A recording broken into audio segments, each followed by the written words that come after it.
Penguin Random House Audio presenta Spotify. Cómo una startup sueca ganó la batalla por el dominio del audio a Apple, Google y Amazon. De Jonas Lejon Hofdot y Sven Colson. Narrado por Jorge Lemus. Busca Spotify. Cómo una startup sueca ganó la batalla por el dominio del audio a Apple, Google y Amazon en Spotify, y encontrarás en el perfil de Penguin Audio la playlist de este audiolibro. Prólogo.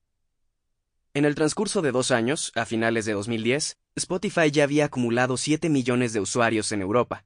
Sin embargo, el lanzamiento decisivo de la compañía en Estados Unidos enfrentó enormes retrasos. El fundador y CEO, Daniel Ek, tenía problemas para entender la razón. Llamó y solo se escuchaba su respiración en la línea telefónica. Le dijo a uno de los miembros de su personal, quien después recordaría esa conversación.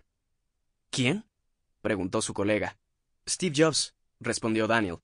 Su compañero se preguntaba si el jefe hablaba en serio. ¿A qué te refieres? ¿No dijo nada? ¿Cómo sabes que es él? Sé que fue él, dijo Daniel. Después de años de negociaciones frustrantes con los principales sellos discográficos, el fundador de Spotify estaba comenzando a comprender quién era el que realmente tomaba las decisiones en la industria de la música. La resistencia de Apple a la transmisión de música gratuita, como lo proponía Daniel, se estaba volviendo evidente y comenzaba a agobiarlo. La dinámica de poder de la industria lo abrumaba mientras caminaba hacia la sede de Spotify en Estocolmo y en sus numerosos vuelos a Nueva York, Londres y Los Ángeles. La sombra de Steve Jobs acechaba a Spotify desde que la startup fue fundada en 2006. En ese momento, Apple ya era la plataforma más grande del mundo para la distribución de música digital, con iTunes y el reproductor de música iPod trabajando de la mano. 7 años después del lanzamiento de la tienda iTunes, el control de Apple era aún más sólido. Mientras Daniel Ek se preocupaba en Estocolmo por iTunes, Steve Jobs estaba en Cupertino, California, obsesionado con su propio archirrival. El iPhone se había convertido en un gran éxito después de su lanzamiento en 2007. Pero 3 años después, su icónico producto estaba siendo asediado por una creciente flota de teléfonos inteligentes Android con tecnología de Google. Para Steve Jobs, la música era un arma crucial en una guerra santa contra el gigante de las búsquedas y su sistema operativo. El modelo de iTunes, basado en descargas a 99 centavos de dólar por canción, funcionaba en cualquier dispositivo Apple y en PC. Pero los teléfonos Android no formaban parte del ecosistema de iTunes y a Steve Jobs le gustaba que así fuera.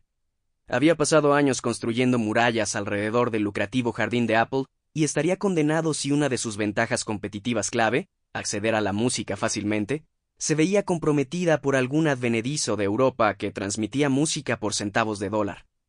En este contexto, Spotify representaba una amenaza.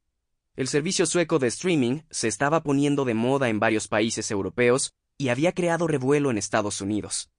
Spotify tenía el potencial para convertirse en el principal adversario dentro del territorio de Apple. Pero, ¿y si la startup fuera adquirida por Microsoft o, peor aún, por Google? Para Daniel, la entrada a Estados Unidos era una cuestión de supervivencia.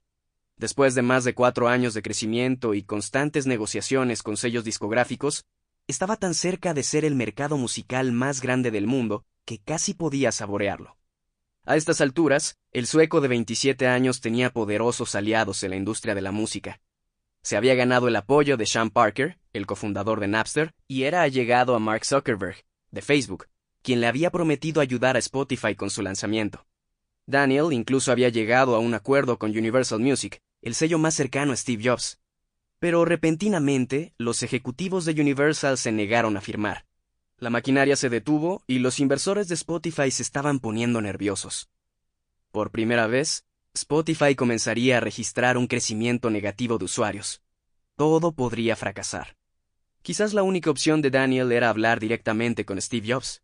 Sin embargo, según varias fuentes, el CEO de Spotify nunca llegó a conocer a su homólogo de Cupertino. A pesar de su deteriorada salud, Steve Jobs seguía luchando por su visión.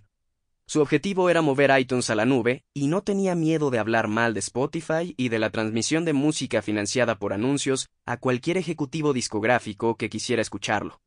Como se escuchará en este audiolibro, muchos de ellos lo hicieron. A finales de 2010, en la sede de Spotify, se respiraba un clima de tensión. Su lanzamiento en Estados Unidos siguió sufriendo retrasos que nadie podía explicar. Los altos mandos de la empresa Sample complete. Ready to continue?